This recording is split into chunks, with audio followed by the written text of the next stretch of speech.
আমাদের মেয়ের বাবারা সরকারি চাকরিওয়ালা, কালা, বুড়ি বাইর হইয়া গেছে, ফ্যাট বাইর হইয়া গেছে, বোটকা মোষ কাড়ি লইলে এক হিফা এক গামলা হবে, গরু একটারে খাওয়ানো যাবে, এরকম কালা বোটকা মোটকা সরকারি চাকরিওয়ালা। বাস মেয়ে বিয়ে দিতে কোনো চিন্তা নাই, বরং মেয়ের মা আফসোস করে আমার মাইয়ার ভাগ্যটা কি বালা, আমার মাইয়া সরকারি জামাই পাইতেছে, হায় রে আমার কপাল, যদি আমি এরকম একটা পাইতাম। পারে না মেয়ের মা সহ বিয়ে বসতে।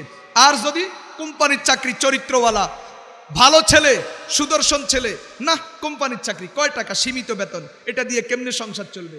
আর ইমাম মুয়াজ্জিন, মাদ্রাসার শিক্ষক, ওইটা তো প্রশ্নই আসে না, কারণ ও তো আমার মেয়ের কসমেটিক কিনার বেতনই, যেই বেতন পায় ওটা দিয়ে তো আমার মেয়ের কসমেটিকই কিনতে পারবে না।